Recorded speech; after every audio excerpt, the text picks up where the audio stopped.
Good morning students. मैं doctor Shazia Ismail national महिला PG college Meerut से बीएड डिपार्टमेंट में। अब मैं आपको आज कंटेम्प्रेरी ऑफ एजुकेशन समकालीन भारत के बारे में समझाऊंगी, जिसकी फर्स्ट यूनिट है। फर्स्ट यूनिट में मैं आपको बौद्धकालीन शिक्षा और वैदिक कालीन शिक्षा का हम लेक्चर पिछले पढ़ चुके हैं। उसके बाद फर्स्ट यूनिट में थर्ड टॉपिक आता है आपका मध्यकालीन शिक्षा, मिडिवल पीरियड, यानी कि मुस्लिम शिक्षा प्रणाली। आज हम इसके बारे में आपको बताएंगे। तो मध्यकालीन शिक्षा जो है वो भारत में कब शुरू हुई, कैसे उसका प्रारंभ हुआ, इसके बारे में हम आपको समझाएंगे। मध्यकालीन शिक्षा का टाइम पीरियड है 5वीं शताब्दी से लेकर 1500 शताब्दी तक। पृथ्वीराज चौहान को युद्ध में मोहम्मद गौरी ने हराकर उसके ऊपर राज्य प्राप्त किया। इस तरह हमारा ये मुस्लिम पीरियड शुरू हो जाता है 5वीं शताब्दी से। और जब दिल्ली में इसकी नींव रखी गई मुस्लिम शासन की, तो इसी के साथ साथ मुस्लिम शासन के साथ साथ मुस्लिम शिक्षा का भी प्रचार और प्रसार शुरू हो गया। वैसे तो इसमें शिक्षा के साथ साथ मुस्लिम पीरियड में बहुत सारे जो है वो बिल्डिंग्स, भवन भी बने हैं, सांस्कृतिक भी बहुत सारे कार्यक्रम है, लेकिन हम यहाँ पर सिर्फ शिक्षा के बारे में ही बात करेंगे कि मध्यकाल में किस तरह की शिक्षा थी या मुस्लिम पीरियड में किस तरह की शिक्षा थी। मध्यकालीन शिक्षा प्रणाली धर्म और संस्कृति पर आधारित थी। इस समय दो प्रमुख शिक्षा प्रणाली थी, हिंदू शिक्षा प्रणाली और मुस्लिम शिक्षा प्रणाली। दोनों का उद्देश्य विद्यार्थियों में नैतिकता, अनुशासन का विकास करना था। देखिए, इसमें जो है बहुत सारे हिंदू भी थे, ये नहीं कि सिर्फ मुस्लिम पीरियड में मुस्लिम ही शिक्षा हो। हिंदू काल जो था, हिंदू जो थे वो भी शिक्षा प्राप्त कर सकते थे और मुस्लिम भी शिक्षा प्राप्त करते थे, लेकिन मुस्लिम शासन था तो इसलिए मुस्लिम शिक्षा का प्रभाव ज्यादा था और हिंदू का वो कम था, तो इसलिए हिंदू शिक्षा कम लोग प्राप्त करते थे। और मध्यकालीन शिक्षा वह प्रणाली है जिसमें शिक्षा धार्मिक ग्रंथों, गुरु के मार्गदर्शन और मौखिक परंपरा के माध्यम से दी जाती थी। इसमें चरित्र निर्माण, आध्यात्मिक विकास पर भी विशेष बल दिया जाता था। जैसे कि आपने वैदिक पीरियड में पढ़ा ही हुआ है कि जो है ना, वैदिक पीरियड हो या बुद्धकालीन पीरियड हो या मध्यकालीन हो, सभी नियर अबाउट सब आसपास ही के हैं, इनमें बहुत ज्यादा फर्क नहीं होता। लेकिन इसमें थोड़ा थोड़ा सा फर्क है। जैसे वैदिक काल में सिर्फ जो है वो मठों में शिक्षा दी जाती थी और वैद काल का प्रसार था। इस बुद्ध काल में बौद्ध काल का प्रसार हुआ और इस मध्य काल में मुस्लिम शिक्षा का प्रसार और प्रचार हुआ। अब हम देखते हैं कि ये शिक्षा कहाँ दी जाती थी। मध्यकालीन शिक्षा जो है वो गुरुकुल में, मदरसा, मकतब, मंदिर और मस्जिद के मुख्य केंद्र। गुरुकुल में शिक्षा कौन प्राप्त करते थे? हिंदू लोग। जो हिंदू धर्म के लोग होते थे वो शिक्षा प्राप्त करने के लिए गुरुकुल में जाते थे, और जो मुस्लिम लोग होते थे, मुस्लिम बच्चे होते थे, वो मदरसा या मकतब में जाते थे। मदरसा और मकतब से जो है वो सबसे पहले प्रारंभिक शिक्षा जो होती थी मध्यकाल में, उसमें बच्चे की आयु होती थी 4 साल 4 महीने 4 दिन। उसमें बच्चे की एक विद्या संस्कार परंपरा होती थी जिसको कहते हैं बिस्मिल्लाह संस्कार, बिस्मिल्लाह रस्म। उसके बाद जो है वो बच्चा जो है वो मकतब में प्रवेश लेता था। मकतब का मतलब होता है, मकतब वर्ड जो आया है वो कुतुब भाषा से आया है। मकतब का मतलब होता है कि लिखना सिखाना, यानी कि जैसे आजकल आपने देखा होगा छोटे स्कूल में बच्चे जाते हैं, प्राइमरी में, नर्सरी में, तो उसमें बच्चे को जब एडमिशन होता है तो बच्चे को सबसे पहले क्या सिखाया जाता है? लिखना सिखाया जाता है, ABCD। इसी तरह मध्यकाल में भी मकतब में प्रवेश लेने के बाद बच्चों को लिखना सिखाया जाता था। मकतब का मतलब होता है लिखना सिखाना। फिर उसके बाद जब बच्चा 12 वर्ष का हो जाता था तो उनको मदरसों में प्रवेश लेने की अनुमति होती थी। यानी कि जो मकतब है वो हमारा है प्राथमिक लेवल, जो समझना चाहिए, प्राथमिक शिक्षा है मकतब, और जो मदरसा है वो है हमारा हायर एजुकेशन, यानी कि उच्च शिक्षा प्राप्त करनी होती थी तो वो मदरसों में जाते थे बच्चे, और वैसी शिक्षा प्राप्त करनी होती थी तो मकतब में जाते थे। और इसी तरह हिंदुओं के बच्चे गुरुकुल में जाते थे शिक्षा प्राप्त करने के लिए, और अगर उन्हें हायर एजुकेशन चाहिए होती थी तो वो मंदिर में जाते थे। अच्छा, इसमें भी वैदिक काल की और बौद्ध काल की तरह ही छात्रावास भी होता था उच्च शिक्षा में, यानी कि मदरसों में। मदरसों के अंदर ही या मस्जिदों के अंदर ही हॉस्टल्स बने हुए होते थे बच्चे उच्च शिक्षा प्राप्त करने के लिए। वहीं पर ही छात्रावास में ही रहते थे, वहीं पर ही रहकर खाना पीना उनका वहीं होता था, वहीं अनुशासित किया जाता था, और उनको मौखिक शिक्षा यानी कि कंठस्थ कराया जाता था। उनको कुरान की आयतें पढ़ाई जाती थी, रटवाई जाती थी, और उनको मौखिक शिक्षा के रूप में वो सुना भी जाता था। अच्छा, इसका पाठ्यक्रम भी मौखिक था, जैसे वैदिक काल में भी मौखिक है और बौद्ध काल में भी मौखिक है और इस काल में भी। ये तीनों में अगर आपका तुलना आती है या जो है ना, तीनों में मिक्स क्वेश्चन भी आता है कि तीनों में क्या क्या समानताएं थी, तो आप उसमें भी ये लिख सकते हैं कि तीनों में शिक्षा प्रणाली कैसी थी, मौखिक।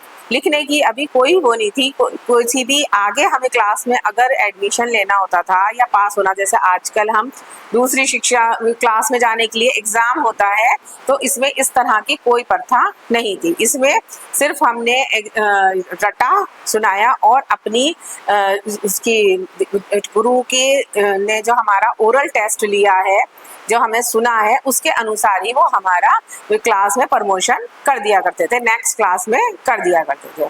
अच्छा, इसमें मध्य काल में जो है वो उपाधि की प्रथा थी, यानी कि आपको उपाधियां मिलती थी, जैसे काबिल, माहिर, अदीब, इस तरह की। जैसे जैसे आपकी प्रमोशन होता रहता था, यानी कि जैसे अब है ना 12th के बाद BA है, MA है, इसी तरह वहाँ पर उपाधियों की प्रथा थी। पहले के ज़माने में 10th 12th BA MA नहीं होता था, मध्यकाल में उपाधि हुआ करती थी। पहले मकतब, मकतब से मदरसा, मदरसा में जैसे जैसे आप याद करते थे उसके अंदर आपको उपाधियाँ दे दी जाती थी। अच्छा, इसमें कौन सी भाषा का इस्तेमाल होता था? इसके अंदर फारसी और अरबी और फारसी, अरबी भाषा और फारसी भाषा में ये पढ़ाई जाती थी ज़्यादातर। और उसमें वैदिक काल में जो है वो देवनागरी लिपि, और बौद्ध काल में बौद्ध शिक्षा, और इसके अंदर फारसी और अरबी शिक्षा जो है वो दी जाती थी। ज़्यादातर कुरान की आयतें भी अरबी में होती हैं, तो वो अरबी ही शिक्षा का प्रचार और प्रसार था। अब हम इसके बाद पढ़ते हैं शिक्षण की विधि। इसमें किस तरह की शिक्षण की विधियां थी, शिक्षा किस विधियों के द्वारा दी जाती थी? शिक्षण की विधि थी मौखिक विधि, यानी कि कोई रिटन वर्क नहीं होता था, बच्चा रटने की विधि, व्याख्यान, प्रश्नोत्तर, शिक्षण विधि, यानी कि बच्चा खाली कोई भी चीज को रटता था, उसकी व्याख्या करता था और उस पर प्रश्न करता था, यानी कि सारी चीजें ओरल होती थी, कुछ भी रिटन वर्क नहीं था। ओरल के हिसाब से ही वो क्लास में, दूसरी क्लास में उसका प्रवेश मिल जाया करता था। नेक्स्ट है मुस्लिम शिक्षा का पाठ्यक्रम, यानी कि उनका पाठ्यक्रम कैसा था, सिलेबस किस तरह का था मध्यकालीन शिक्षा में। मुस्लिम शिक्षा में कुरान, हदीस, अरबी, फारसी भाषा, गणित, इतिहास और तर्कशास्त्र पढ़ाए जाते थे। यह शिक्षा धार्मिक ज्ञान के साथ साथ प्रशासनिक कार्यों के लिए भी उपयोगी होती थी। इसमें एक तो मुस्लिम काल था, तो इसलिए कुरान की और हदीस की बातें सिखाई जाती थी बच्चों को, और साथ में गणित, इतिहास, तर्कशास्त्र भी। और जो राजा महाराजाओं के बच्चे होते थे उनकी शिक्षा तो महलों में ही होती थी, तो उनको सैनिक शिक्षा भी दी जाती थी, जिससे वो युद्ध वगैरह में लड़ने के लिए तैयार हो जाए।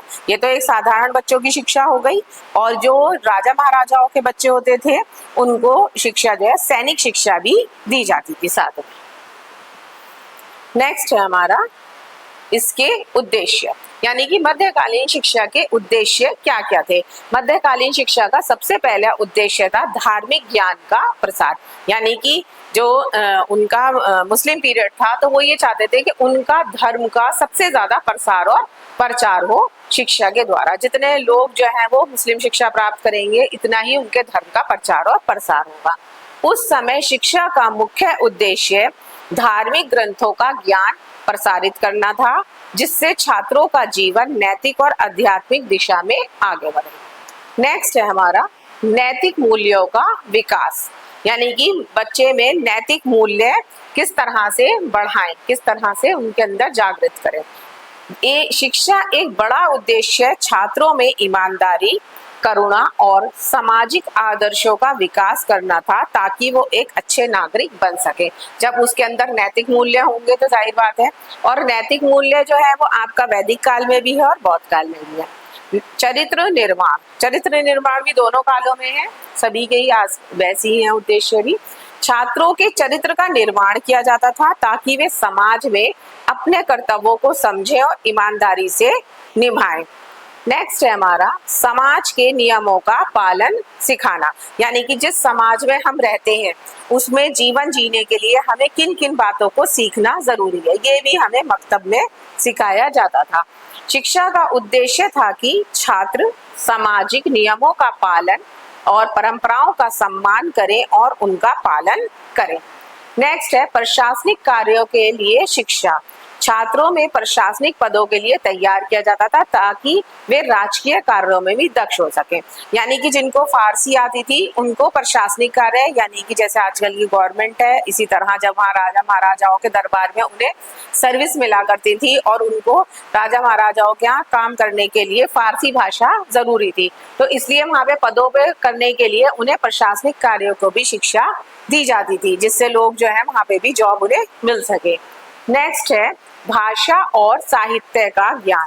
छात्रों को संस्कृत, अरबी, फारसी जैसी भाषाओं का ज्ञान दिया जाता था जिससे उनका साहित्य और भाषा पर पकड़ मजबूत हो सके। संस्कृत भाषा हो गई, जो हिंदू बच्चे होते थे गुरुकुल में पढ़ते थे वो संस्कृत भाषा में पढ़ते थे, जो मुसलमान बच्चे होते थे वो अरबी और फारसी भाषा में अपने ग्रंथों का ज्ञान प्राप्त करते थे। नेक्स्ट है संस्कृति का संरक्षण। शिक्षा का एक उद्देश्य था कि संस्कृति और परंपराओं का संरक्षण, ताकि उनकी आने वाली पीढ़ी तक मूल्य और पहचान बनी रहे, यानी कि उनकी जो एक संस्कृति है, जैसे हमारे देश की संस्कृति है, उस टाइम में वो ये चाहते थे कि वो संस्कृति हमारी बनी रहे, किसी भी तरह उसमें कोई परिवर्तन ना आए और आने वाली पीढ़ी उसको इसी तरह संजोए रखे। नेक्स्ट है अनुशासन और आत्मविश्वास का विकास। छात्रों में अनुशासन, आत्मविश्वास और जिम्मेदारी की भावना पैदा करना, जिससे वे जीवन के हर क्षेत्र में सफल बन सकें। अनुशासन वाली बात देखिए आप तीनों में आ रही है, वैद काल में भी, बौद्ध काल में भी और मध्य काल में भी। तो बच्चों को अनुशासित किया जाता था और अनुशासन वाली बात ही हमारी आज की शिक्षा में भी वो बात इसी से प्रभावित होकर ली गई है। जैसे बच्चे मदरसों में रहते थे तो उनको अनुशासित ढंग से रखा जाता था, कितने बजे उठना है, कितने बजे उनको नहाना है और कुरान पढ़ना है, पूरा उनका जीवन जो था उस टाइम के लिए पूरा अनुशासित कर दिया जाता था, हर समय से हर काम करना, जिससे उन्हें इसी तरह आदत पड़े और वो पढ़ने के बाद उसी अनुशासन को लागू करके अपना जीवन व्यतीत करें। नेक्स्ट है हमारा विशेषताएं, यानी कि मध्यकालीन शिक्षा की क्या क्या विशेषताएं थी। सबसे पहली विशेषता थी शिक्षा का आधार धार्मिक था, यानी कि इसमें सबसे ज्यादा जो महत्व दिया गया है वो धर्म पर, जैसे बौद्ध काल में दिया गया था और वैदिक काल में, ऐसे ही इसमें और धर्म पर भी दिया गया है और धर्म भी मुस्लिम धर्म पर इसका सबसे ज्यादा ध्यान केंद्रित था। उस समय शिक्षा का मूल केंद्र धार्मिक शिक्षा थी और छात्रों को धर्म के अनुसार आचरण सिखाया जाता था कि यानी कि जो तुम्हारे धर्म में लिखा है, जो तुम्हारे कुरान में लिखा है, तुम्हें उसी का ही आचरण करके उसी का ही आगे बढ़ना है। ये नहीं कि उसकी बातों का पालन करो, जो उसमें लिखा है उसको ही अपने जीवन में लागू करके अपना जीवन जियो। नेक्स्ट है गुरुकुल और मदरसा जैसे संस्थान। शिक्षा गुरुकुल और मदरसों में दी जाती थी जहां शिक्षक और शिष्य का एक व्यक्तिगत संबंध था। जैसे आपने पढ़ा था वैदिक काल में पिता और पुत्र की समान था संबंध, इसमें भी सेम उसी तरह का शिष्य और शिक्षक के बीच में बहुत पर्सनल संबंध होते थे, व्यक्तिगत, यानी कि शिक्षक बच्चों को समझता था, उनकी पर्सनल प्रॉब्लम जो होती थी उन्हें सॉर्ट आउट करते थे, और शिष्य जो है वो गुरु के सारे काम करता था, पानी भर रहा है, उनकी सेवा कर रहा है, उनके पैर दबाता था, रात में पूरी सेवा करते थे और उनका जो वो कहते थे उनकी बात को वो पूरी तरह से मानते थे, किसी भी बात की अवहेलना नहीं करते थे। नेक्स्ट है मौखिक शिक्षा का महत्व। ज्यादातर ज्ञान मौखिक रूप से दिया जाता था जिससे याद रखने और अभिव्यक्ति पर जोर दिया जा सके, यानी कि उसकी जिससे वोकैबुलरी बढ़े, याद करने की क्षमता बढ़े। जितना सुनेगा, जितना रटेगा, इतना उसकी वोकैबुलरी बढ़ती जाएगी और रटने की स्टेमिना बढ़ता जाएगा। नेक्स्ट है सीमित विषयों पर ध्यान। मुख्य रूप से धार्मिक, साहित्य और कुछ शास्त्रीय विषय ही पढ़ाए जाते थे, आधुनिक विषय कम थे। उन्होंने आधुनिक शिक्षा से कोई इतना ध्यान नहीं दिया, सबसे ज्यादा धार्मिक शिक्षा पर ध्यान दिया और साहित्य में गणित, दर्शन शास्त्र और जो है शिक्षा शास्त्र पर उनका ध्यान था। नेक्स्ट है शिक्षा का सम्मान उच्च था। शिक्षक का सम्मान उच्च था। शिक्षक गुरु को एक आदर्श मानता था और उनका व्यवहार छात्रों के जीवन में बड़ी भूमिका निभाता था। यानी कि जो उनके आइडियल थे गुरुओं, शिक्षक के, वो कौन थे? उनके गुरु, कि जैसे हमारे गुरु करेंगे, जैसे हमारे टीचर कर रहे हैं, हम उसी तरह से, हम भी उसी कल्चर पर चलेंगे और उसी तरह का अपना भी व्यवहार रखेंगे। जैसे आपने देखा होगा आजकल छोटे बच्चों की क्लास में होता है कि बच्चा के कहता है, नर्सरी केजी में बच्चे होते हैं कि मैडम ऐसे, हमारी मैडम ऐसे करती है, तो वो भी उसी तरह पढ़ाने की कोशिश करता है, उसी तरह बोलने की। इसी तरह पहले जमाने में जैसे शिक्षक करते थे तो उनका आइडियल कौन होते थे बच्चों का? उनके गुरु। व्यवहारिक शिक्षा पर बल। केवल किताबों का ज्ञान नहीं बल्कि व्यवहारिक ज्ञान भी दिया जाता था, जिससे छात्र जीवन के सच्चे अनुभव से सीखते हैं। यानी कि खाली ये नहीं कि उनको एक किताबी ज्ञान दिया गया, बल्कि उनको ऐसी भी शिक्षा दी जाती थी जैसे कि जो है ना वो इसके बाद जैसे मैथ, गणित सिखा दिया उनको, दार्शनिक शास्त्र से तक सिखा दिया, जिससे उसके बाद वो अपने जीवनचर्या चलाने के लिए, पैसे कमाने के लिए कोई ना कोई एक अलग से उनके अंदर क्वालिटी होनी चाहिए, खाली धर्म शिक्षा ही नहीं हो, बल्कि जिससे वो अपना अर्न भी कर सकें और अपनी जीवन चला सकें।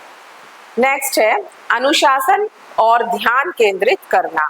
छात्रों को कड़ी अनुशासन में रखा जाता था, जिससे सीखने पर पूरी तरह ध्यान केंद्रित हो।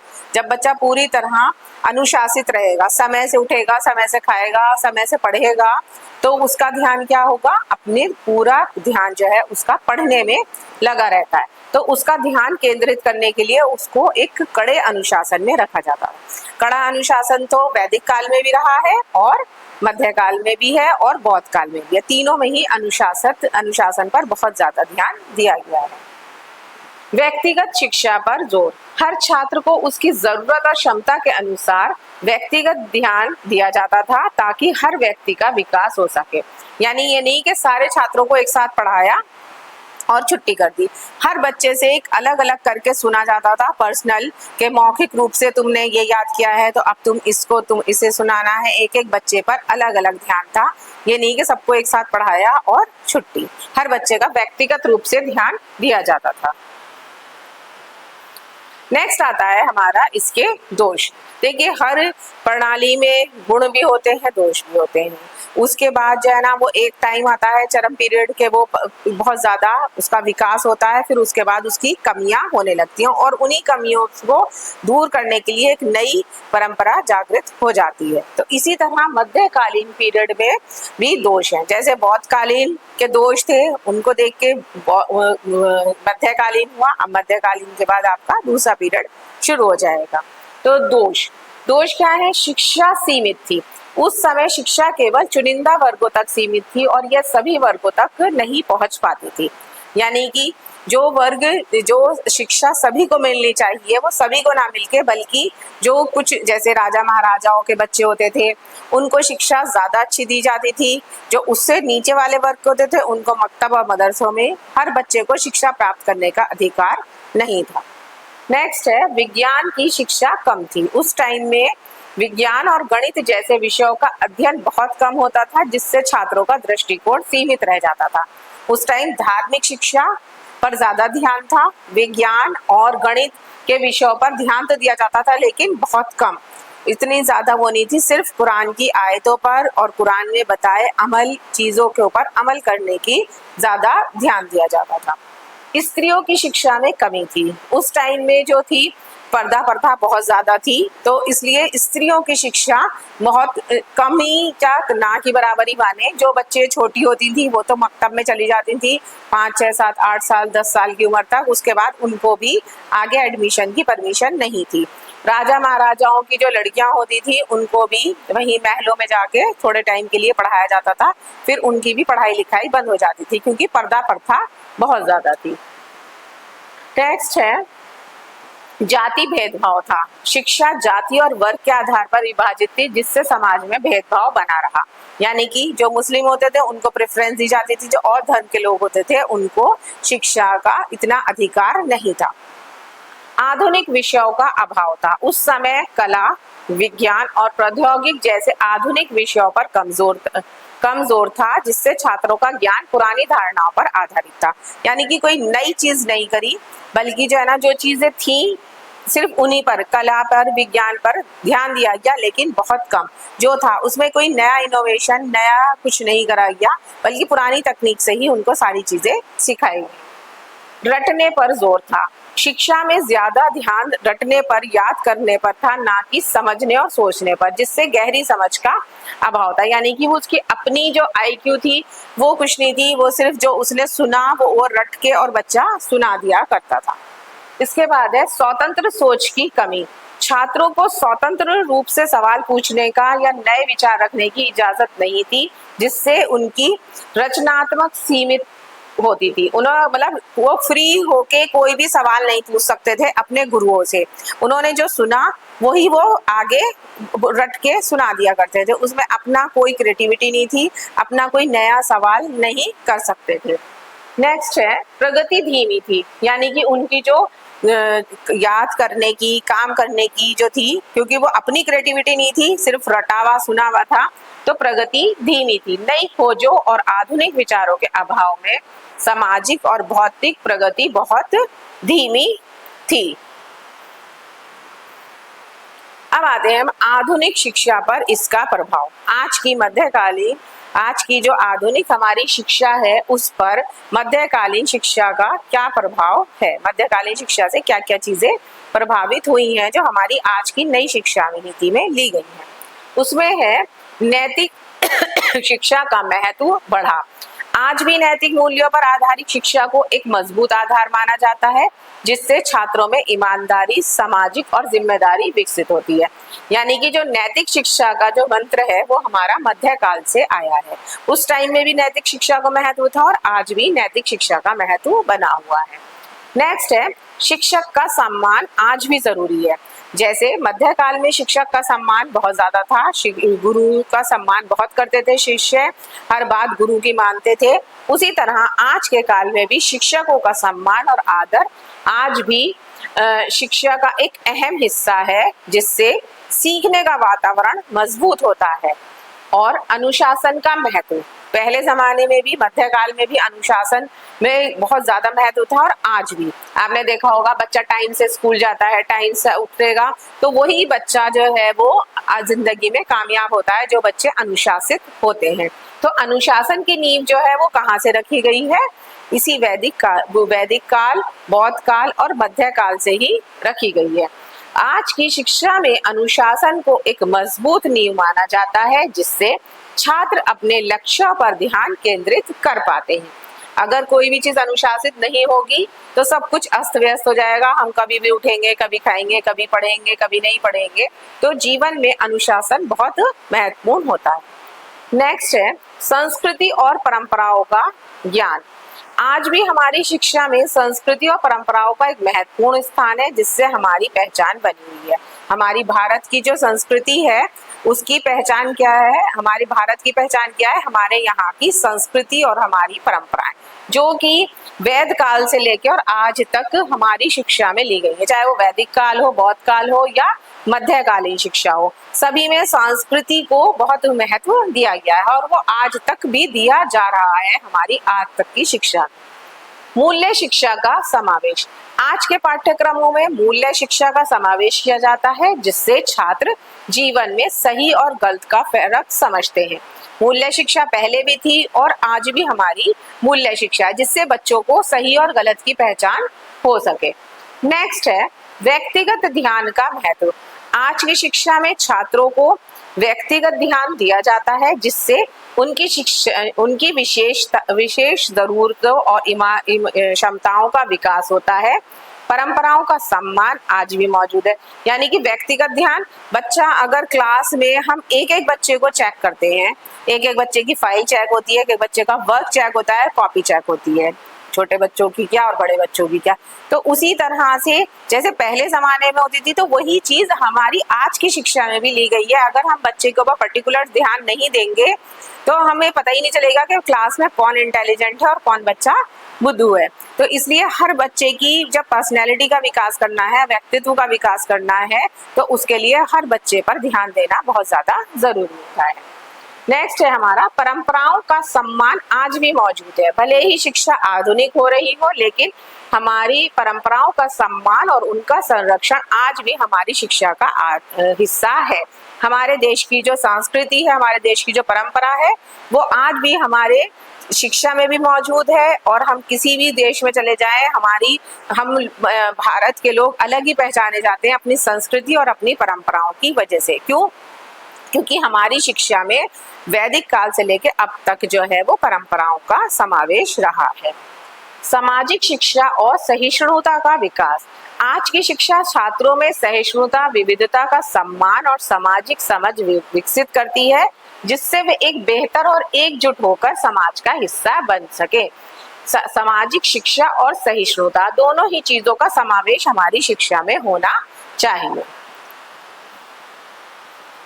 सामाजिक शिक्षा और विकास। परंपराओं का सम्मान आज भी मौजूद है। सामाजिक शिक्षा और सहिष्णुता का विकास, जो मैंने अभी आपको बताया है। अब इसके बाद आ जाता है हमारा निष्कर्ष। हमारी मध्यकालीन शिक्षा जो है उसका पूरा एक कंक्लूजन, निष्कर्ष क्या निकलता है। मध्यकालीन शिक्षा प्रणाली ने भारतीय शिक्षा की नींव रखी और आज भी इसके मूल्य प्रासंगिक है। आज भी इसके मूल्यों को जाना जाता है और इसी पीरियड की अपनी एक पहचान है। इसी के साथ आपका आज ये फर्स्ट यूनिट पूरा हो जाता है कंटेम्परेरी एजुकेशन का, वैदिक काल, बौद्ध काल और मध्यकाल। मुझे उम्मीद है आपको ये पसंद आया होगा। Thank you.